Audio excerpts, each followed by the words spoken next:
There's a barista in Portland who spends her 15-minute break scrolling through IPCC reports. Not because her boss requires it. Not because she's writing a thesis. She does it because somewhere between the projected sea level rise and the cascade of ecological tipping points, she finds herself smiling. A small, secret smile that she'd never admit to her friends. 3,000 miles away, a tech entrepreneur raises a champagne flute on a rooftop in Los Angeles. The sky behind him glows orange, not from sunset, but from wildfires choking the San Gabriel Mountains. To the heat death, he toasts, and his friends laugh nervously, uncertainly, but they drink anyway. The smoke tastes like the end of something, and strangely, no one leaves the party. In a blacked-out apartment in Berlin, a poet writes by candlelight during another grid failure. Her journal entry reads, "The earth runs a fever, and in its delirium, I finally feel awake." She closes the notebook with something approaching peace. These aren't isolated incidents. They're symptoms of something spreading through the cracks of our collective psyche. You felt it too, haven't you?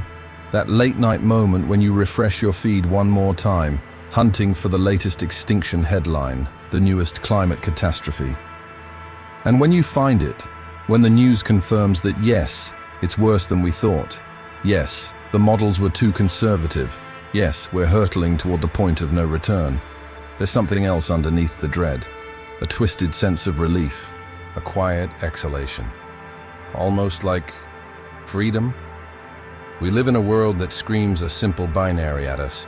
Fight or die. Resist or perish. Save the planet or watch it burn. The activists chain themselves to pipelines. The scientists issue increasingly desperate warnings. The politicians promise solutions that sound hollower each year. And somewhere in the machinery of all that earnest struggle, all that exhausting hope, something in us begins to crack. But here's what nobody wants to say out loud. For some of us, surrender doesn't feel like defeat. It feels like wings. There's a philosophy behind this. An ancient, radical way of thinking that transforms inevitable collapse from a prison sentence into a strange kind of liberation. The philosophers who discovered it were writing in the rubble of their own apocalypses, staring into voids that seemed bottomless, and they found something there that our culture of mandatory optimism has forgotten. They found that when you stop running from the abyss, when you turn around and look directly into it, when you say yes to the chaos and the entropy and the beautiful, terrible truth that nothing lasts, something shifts, the weight lifts, the terror transmutes. And in that space where hope used to be, something wilder grows. So here's the question that should keep you up tonight. The one we're going to chase through history and psychology and the strange landscape of our burning present. Could the philosophy of inevitable collapse be the most liberating idea we've ignored? And if embracing the end isn't despair but freedom, what does that make us? What does that say about what we've become? To understand why doom might feel like salvation, we need to travel back to a different kind of ending. Picture Europe, 1942. Cities reduced to rubble. The machinery of industrial genocide churning through populations. The shadow of nuclear annihilation, not yet fallen, but already imaginable in the feverish mathematics of physicists. This was a world that had watched the Enlightenment's promise of progress curdle into mechanized horror. In a small apartment in occupied France, a man with tuberculosis and a borrowed typewriter was working out a philosophy of suicide. Not how to commit it, but why not to. His name was Albert Camus, and he was about to give birth to an idea that would echo across decades, landing with strange precision in our moment of ecological unraveling. Camus had been born into poverty in Algeria, raised by a deaf mother who cleaned houses, shaped by the casual violence of colonialism and the grinding reality that the universe owed you nothing. By the time he was writing The Myth of Sisyphus, he'd already contracted the disease that would eventually kill him, already joined the French resistance, already stared into the particular kind of doom that comes when your own body and your entire civilization are simultaneously falling apart. And in that crucible, he asked the question, in a world without inherent meaning, without divine plan, without cosmic justice, why shouldn't we just end it? His answer became the foundation of absurdism. Camus argued that human existence is defined by a fundamental clash, the collision between our deep, desperate need for meaning and the universe's cold, absolute indifference to that need. We're meaning-making machines trapped in a meaningless cosmos. We crave answers, order, purpose, and the universe responds with entropy, randomness, and eventually, death. This is the absurd, not a joke, but a condition. The fundamental dissonance of being human. Most philosophies, Camus observed, try to resolve this tension. Religion offers divine purpose. Rationalism promises that understanding will save us.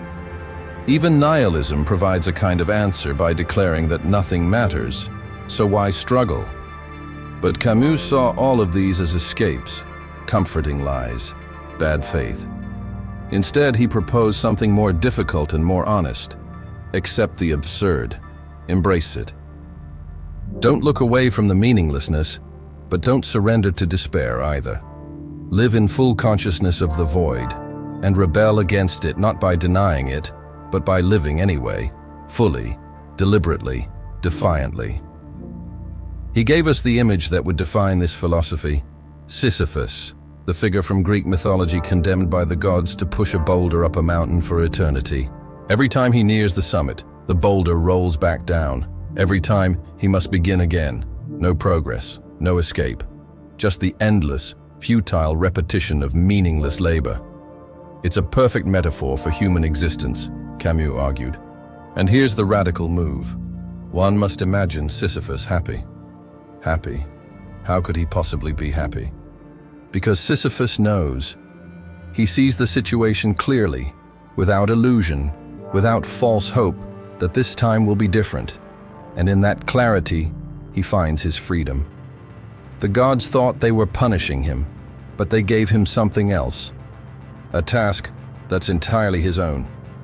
The struggle itself becomes his kingdom. His fate belongs to him.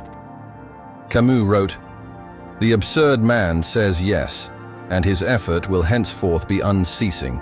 If there is a personal fate, there is no higher destiny, or at least there is but one which he concludes is inevitable and despicable.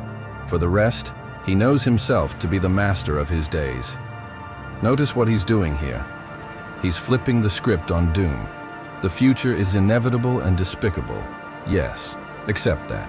And in accepting it, in refusing to lie to yourself about it, you become the master rather than the victim. This wasn't just abstract philosophy for Camus. While writing these words, he was living under occupation, every day aware that he might not see tomorrow. The doom wasn't theoretical. It was breakfast conversation. And yet, or perhaps because of this, he insisted, it is bad faith to say, I should have thought this earlier. The past doesn't matter.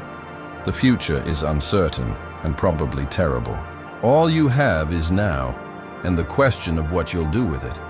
This philosophy found strange echoes in unexpected places.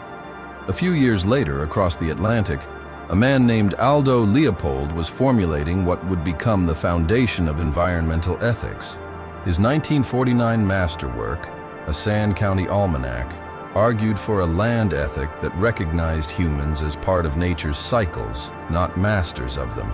Leopold wrote about accepting nature's wild, uncontrollable processes, floods and fires and extinctions, not as problems to solve, but as fundamental characteristics of living systems. He watched species disappear, watched soil erode, watched the land his family tended return to some state beyond cultivation. And he found in that acceptance not despair, but a different relationship to the land, one based on participation rather than control. The philosophical thread connects. Whether it's Camus staring at nuclear shadows or Leopold watching prairie ecosystems collapse, There's this move toward embracing what you cannot change as the pathway to authentic engagement with what remains. Fast forward to our moment. The IPCC reports land like meteorites, each one confirming that the models were too optimistic, that the tipping points are closer, that the window for action has narrowed to a sliver. We're Sisyphus, and the boulder is rolling back faster each year. And somewhere in the margins of our climate discourse, people are rediscovering Camus. They're making that same move, from exhausting, mandatory hope to clear-eyed acceptance. From the desperate fight to change an inevitable outcome to the question of how to live fully in its shadow. This is the aha moment, the philosophical origin story of climate doomerism. What if accepting the doom isn't giving up? What if it's the only way to actually see clearly? What if the people frantically pushing the boulder up the mountain, insisting that this time will be different, are the ones trapped in bad faith? And what if the people who've stopped pushing, who've turned around to face the valley below and said, yes, this is what's coming, now what? What if they're the ones who are actually free? Camus gave us permission to stop lying to ourselves, to look at inevitable collapse and say yes to it, and then to ask the only question that matters. Given this, how should I live? That's the seed. Now let's watch it grow into something strange and powerful and possibly monstrous in the architecture of the human mind. Your brain is not your friend, not in the way you think. It's not trying to show you truth. It's trying to keep you functional, alive, capable of getting through another day without curling into a ball and weeping into the carpet. And when confronted with the slow-motion apocalypse of climate collapse, your brain will do remarkable, twisted things to protect you from the full weight of that knowledge. One of those things might be making doom feel good. Let's talk about terror management theory. In 1973, anthropologist Ernest Becker published The Denial of Death, which argued that human civilization is essentially an elaborate defense mechanism against mortality awareness. We're the only species that knows we're going to die, and that knowledge is so destabilizing that we've built entire cultures as buffers against it. Religions promising eternal life, nations offering symbolic immortality through legacy ideologies, insisting our lives matter in grand historical narratives. But climate change does something uniquely cruel to these defense mechanisms. It threatens not just individual death, but species-level extinction. Symbolic immortality fails when there's no one left to remember. Your children and grandchildren won't carry your legacy if the ecosystems collapse. The nations and religions and great works of art all burn in the same fire. This creates what psychologists call existential threat on steroids, a doom so vast and comprehensive that normal coping mechanisms short-circuit. And that's where the perverse genius of climate doomerism comes in. By accepting the catastrophe, by embracing it, by saying, yes, we're probably doomed and that's okay, you perform a kind of psychological jujitsu. You transform passive victimhood into active choice. The asteroid is coming, but you're not running screaming. You're sitting down, pouring a drink, and watching the sky. That shift, from terrified to accepting, triggers a cascade of neurochemical rewards. Here's the mechanism. When you hold contradictory beliefs simultaneously, it creates cognitive dissonance, a deeply uncomfortable tension in your psyche. Fighting climate change while believing it's probably hopeless? Dissonance.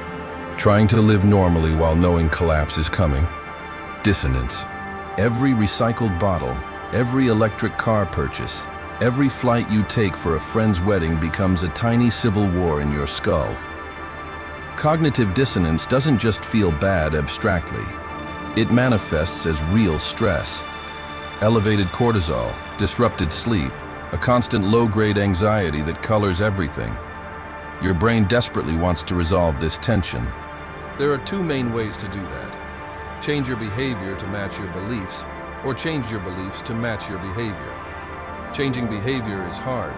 Stopping flying, stopping eating meat, radically downsizing your life, dedicating yourself to activism, these require sustained willpower and often social alienation. Most people can't maintain it. But changing your beliefs? That's easy. Just let go. Accept that collapse is coming.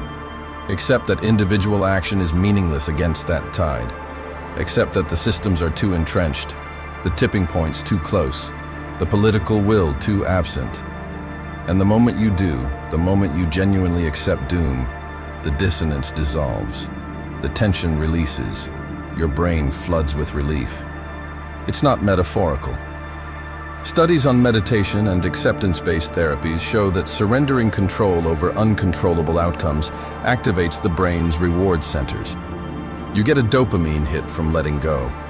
It feels like enlightenment, like wisdom, like coming home. There's even a name for this in psychology: tragic optimism. Finding meaning and peace not despite suffering, but through accepting it. But here's where it gets darker. Our brains evolved on the African savanna, dealing with immediate concrete threats. A lion in the grass, a rival tribe on the horizon. Threats you could see and fight or flee from. Climate change is the opposite. It's abstract, slow-moving, mediated through statistics and models and IPCC reports. It's death by 1,000 cuts happening over decades. Our Stone Age threat detection systems don't know what to do with it. So what do? We doom scroll.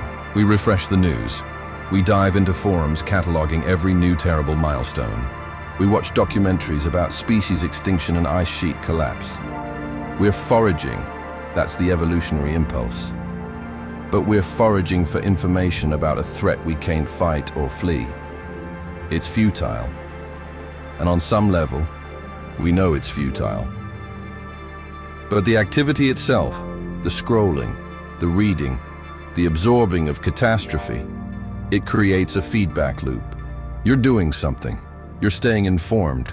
You're facing the truth. And perversely, that feels virtuous. It feels like the opposite of denial. Each new terrible headline becomes a strange kind of validation. See? I was right to be worried. I was right to give up hope. I'm not crazy. The world really is ending. That validation triggers another dopamine drip. You're not in denial like the masses. You're clear-eyed, awake, part of a community of people who see. Because here's the social dimension. You're not doom-scrolling alone. Online, you can find entire communities dedicated to collapse. Reddit's r/collapse subreddit grew from 10,000 members in 2018 to over 500,000 by 2023. These aren't passive spaces. They're active, engaged communities sharing news, analysis, dark humor, and mutual support. There's a term in psychology: shared delusion. When a belief is reinforced by social consensus, it becomes more entrenched, more satisfying, more real. If you're doom-scrolling alone in your apartment at 2 a.m., it might feel like depression. But if you're doom-scrolling with 500,000 other people, trading insights and gallows humor, that's a tribe. That's belonging. Humans are social creatures. We need to feel part of something larger than ourselves. For many people, especially young people disconnected from traditional religious or civic communities, these doomer spaces become their primary social identity. You're not just accepting doom, you're part of the community of people brave enough to accept doom. That's meaningful. That's purpose. The irony is perfect and terrible. In giving up on hope for the future, you find connection in the present. Let me give you a relatable example. You know that feeling after a massive argument? The kind where you've been fighting with someone. Maybe a family member who denies climate change. Maybe a friend who insists recycling and voting will solve everything. And you've been making your case, showing them the data, getting increasingly frustrated at their refusal to see what's obvious. And then finally, you give up. You stop arguing. You let it go. And in that moment, there's this wash of relief. The tension drains out of your shoulders. Your jaw unclenches. You think, fine, let them believe what they want. Let it all burn. And you feel calm, clear, almost euphoric in your resignation. That's the mechanism we're talking about. That post-fight clarity, that serene, let-it-burn mindset, it's your brain rewarding you for resolving the cognitive dissonance. You've chosen acceptance over struggle, and your nervous system thanks you for it. Now scale that feeling up. Imagine feeling that way not just about one argument, but about the entire trajectory of civilization. Imagine that clarity and calm becoming your default relationship to the future. That's what climate doomerism offers. Research backs this up in unsettling ways. A 2021 paper in Nature Climate Change on eco-anxiety surveyed young people globally. 40% reported feeling paralyzed by climate dread, unable to function, make plans, or find motivation. But here's the striking part. 25% of respondents reported finding what they called liberatory purpose in acceptance. Not paralysis, but activation. By accepting that catastrophic change was inevitable, they felt freed to focus on what they called living meaningfully in the ruins, rather than exhausting themselves trying to prevent the inevitable. The paper's authors struggled with what to make of this. Is it resilience or resignation? Wisdom or giving up? Maybe it's both. Maybe that's the absurdism that Camus was pointing to, the recognition that the categories break down at the extremes of human experience. There's one more layer to this, darker and more profound. Camus wrote about absurd awareness as a kind of psychological jujitsu, using the weight of meaninglessness against itself to flip despair into creative fury. Think about artists who've thrived in doomer aesthetics, musicians scoring the apocalypse with haunting beauty, writers crafting stories in post-collapse worlds that somehow feel more alive than our dying present, filmmakers making art explicitly about the end. There's a savage vitality in that work, a freedom that comes from making art with no future, no posterity, no hope of influence. You're creating not because it will change anything, but because you're still here, and the act itself is the point. That's the dopamine of defeat fully realized, not as paralysis, but as a strange, terminal creativity. The freedom of the condemned making one last painting on the cell wall. Your brain, trying to protect you from unbearable knowledge, might just be giving you the only gift it can, the permission to stop hoping and start living. But that gift has teeth, and its consequences are playing out in real time across every platform, every feed, every corner of our digital lives. Open TikTok right now. Search for #ClimateDoomer. You'll find teenagers dancing ironically to time-lapse footage of glaciers carving into the sea. You'll find comedy sketches where the punchline is always, "We're all going to die anyway." You'll find ASMR videos of ice melting, scored with whispered statistics about parts per million CO2. One video, currently sitting at over 100 million views, shows a girl applying makeup in her car while wildfires rage in the background. Her caption, POV, "You're getting ready for work during the apocalypse because rent is still due." The comments are a Greek chorus of knowing resignation. Late-stage capitalism hits different. This is fine meme, but make it reality. At least we'll have good content when it ends. The algorithm knows what you want before you do. It learns that you paused on that video of the flooded subway. It notices you watched that documentary about the insect apocalypse all the way through. And so it serves you more. More collapse, more catastrophe, more beautiful, terrible confirmation that yes, it's as bad as you feared. The For You page becomes a carefully curated tour through the end of the world, optimized for engagement, which means optimized for the exact psychological mechanisms we just dissected. Each video is a boulder. Each scroll is Sisyphus pushing it back up the mountain. The loop is infinite.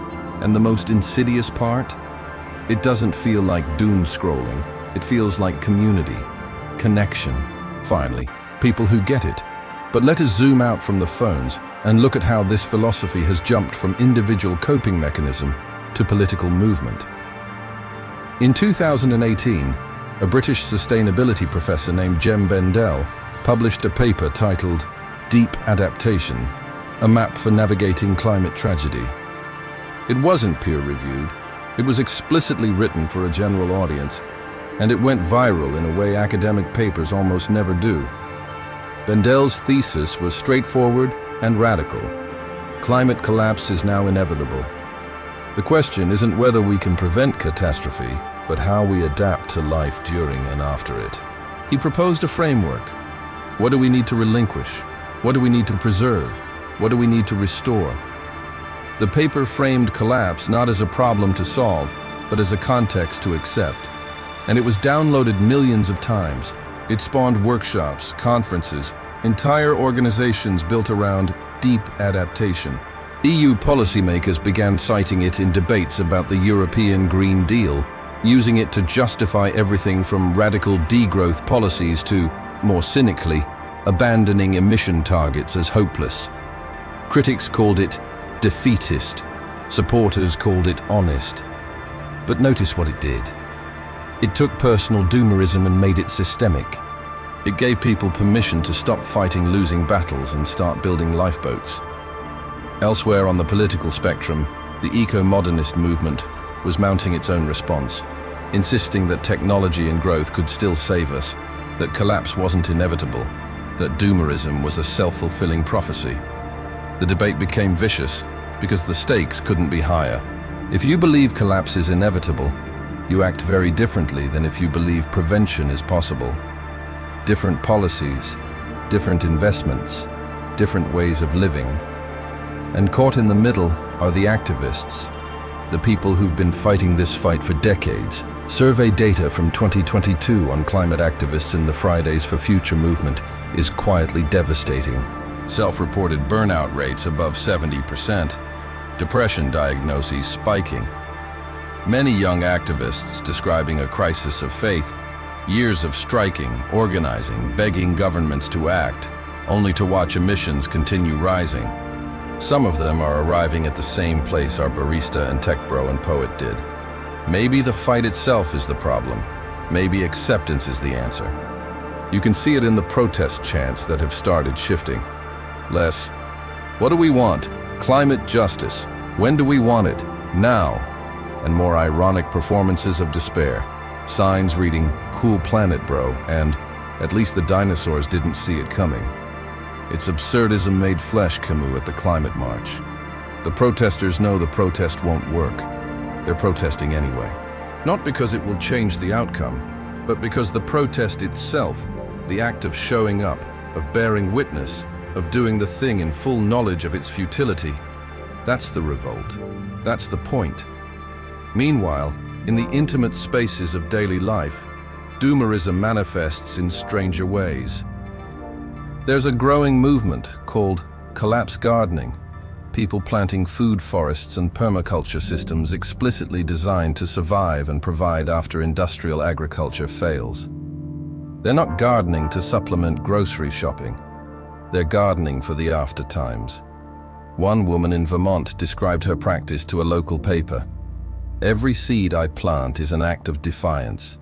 Not because I think my garden will save the world, because I'll still be here when the world ends, and I'll still need to eat." That's absurdism again. Sisyphus with a trowel. Or consider the phenomenon of doomer dates, a term that started as ironic but has become semi-earnest. Couples spending date nights watching climate documentaries, extinction horror films, post-apocalyptic shows. They're bonding over shared acceptance of the end.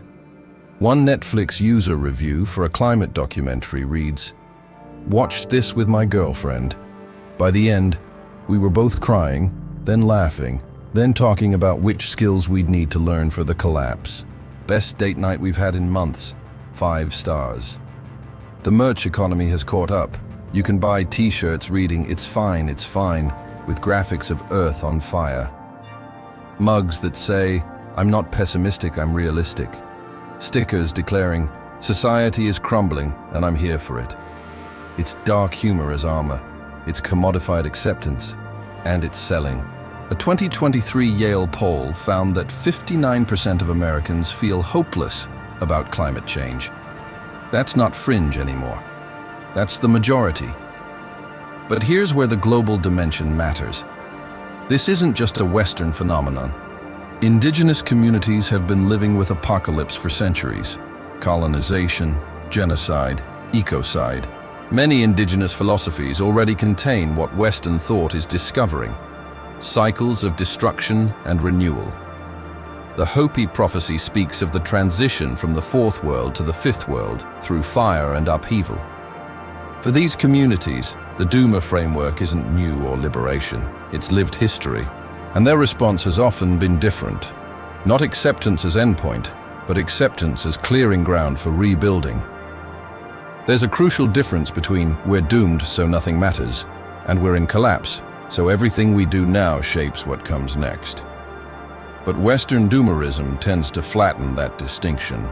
The philosophy of absurd liberation easily slides into the luxury of nihilism when you have the privilege of not worrying about immediate survival.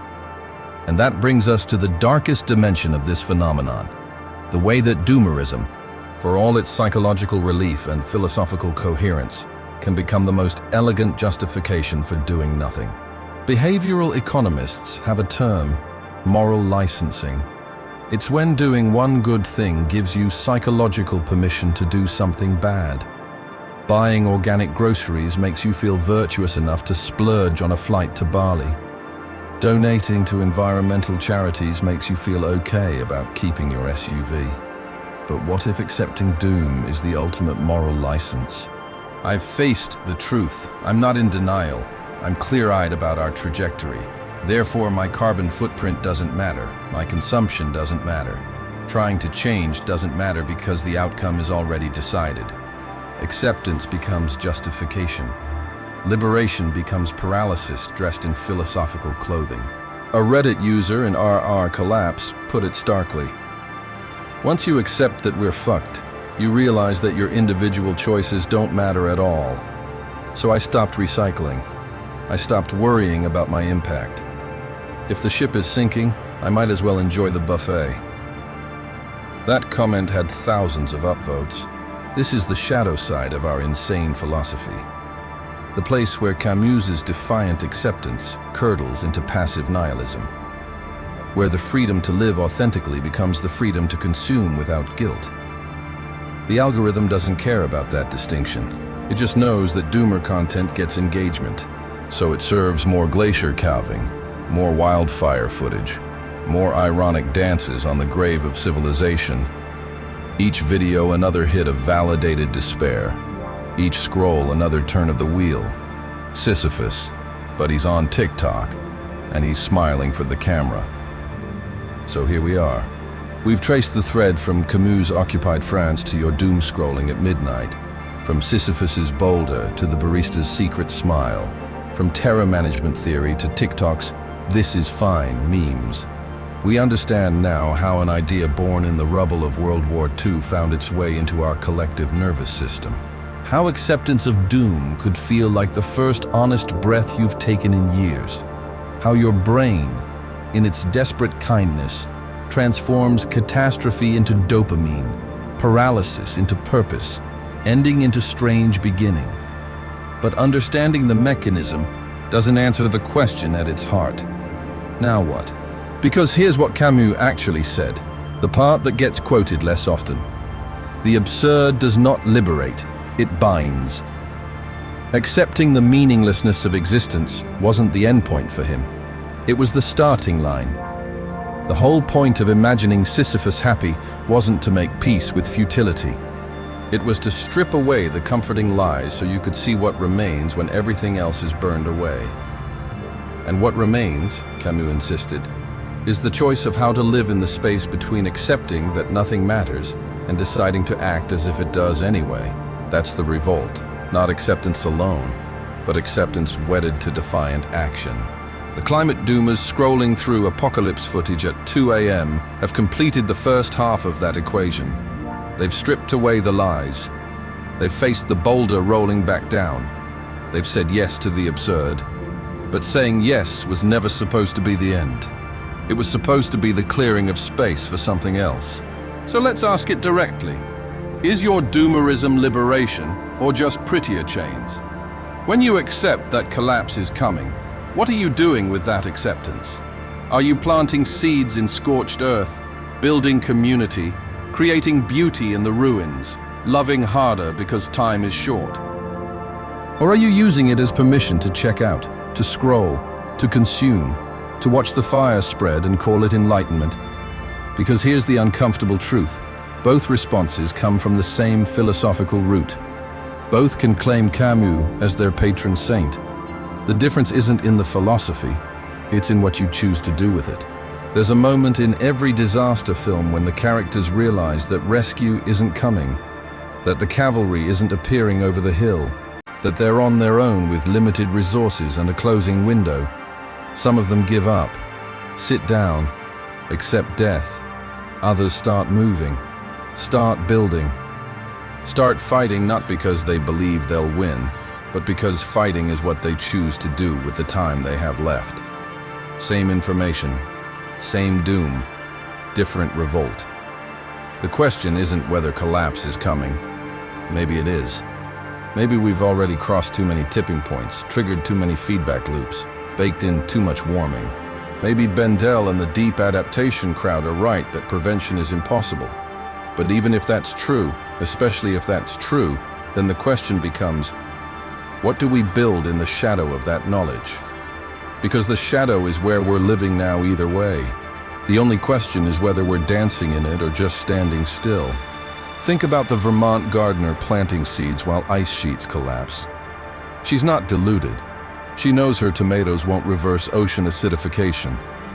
But she's made a choice about how to be present in the catastrophe. She's imagined herself as Sisyphus with dirt under her fingernails, and she's decided that happy looks like tomatoes. Or think about the artists making work explicitly about and for the end times. They're not trying to inspire collective action or policy change. They're creating because creation is their revolt. Because even if, especially if, no one's left to see it in 50 years, it matters that it existed, that they made it. That's the absurdist's wager. Act as if meaning can be made even when you know it can't be found. The danger is that our current moment of viral doomerism has perfected the first half while forgetting the second. We've gotten very good at accepting doom. We've built entire platforms and communities and aesthetics around it. We've made it comfortable, ironically cool, something you can share and like and subscribe to. But revolt is uncomfortable. It's sweaty and uncertain and looks foolish half the time. It doesn't optimize for engagement. It doesn't go viral. Planting a garden while the climate destabilizes, that's not content. That's just labor in the face of futility. Building community infrastructure for disaster resilience, that's not a meme. That's just meetings and planning and doing things that might not matter. Making art or raising children or fighting for incremental policy changes when you believe the outcome is already decided, that does not produce dopamine hits. It produces mostly exhaustion and occasional meaning that can't be monetized or quantified. So here's the challenge, the invitation, the provocation. Next time you feel that pull toward the doom content, that urge to scroll through catastrophe and feel the relief of acceptance washing over you, pause. Ask yourself, am I dancing with Sisyphus or just watching him fall? Am I using this acceptance as the ground to build something on or as an excuse to stop building? Am I revolting against the absurd or just surrendering to it? Because both feel like liberation at first. Both come with psychological rewards. Both can be philosophically justified. But only one of them honors what Camus actually meant. Only one of them transforms the boulder into a dance. We're living through a hinge moment in human history. That's not hyperbole, it's meteorology. The next few decades will determine what world, if any, our species inhabits for centuries to come. And yes, maybe the die is already cast. Maybe we're in the end game. But the end game still requires players, still requires choices, still demands that we answer the question, given this, how should I live? The barista in Portland scrolling through IPCC reports on her break. Maybe tomorrow she uses that knowledge to organize her workplace around climate resilience. Or maybe she just keeps scrolling. The tech bro toasting the heat death on the rooftop. Maybe he redirects his capital toward adaptation infrastructure. Or maybe he just books another flight to Dubai. The poet writing by candlelight in Berlin, maybe her fever dream journals become the chronicle that helps someone in the aftertimes make sense of what we lived through. Or maybe they just stay in a drawer. The philosophy is the same. The doom is the same. The absurd is the same. But the revolt, that's on us. Each of us, individually. Camus ended The Myth of Sisyphus with that famous line about imagining him happy. But he didn't mean happy in the sense of content. He meant happy in the sense of fully alive, present, engaged with his own existence on his own terms, not the god's terms. Sisyphus is happy not because the boulder doesn't matter, but because he's chosen to make it matter. He's transformed punishment into purpose, not by changing the boulder, but by changing his relationship to it. So imagine yourself there, at the base of the mountain, looking up at the slope you'll climb, knowing the outcome. Now imagine choosing to climb anyway, not because you believe it will change anything, but because you're still here, and the climb is yours. And in a world stripped of false hope and easy answers, in a moment of genuine civilizational crossroads, in the face of doom that might be inevitable, that choice is the only thing that's truly liberating. What worlds might we build in doom's shadow before it swallows us whole? That's not a rhetorical question. That's the question. And you won't find the answer in another scroll through the apocalypse. You'll find it only in what you do next.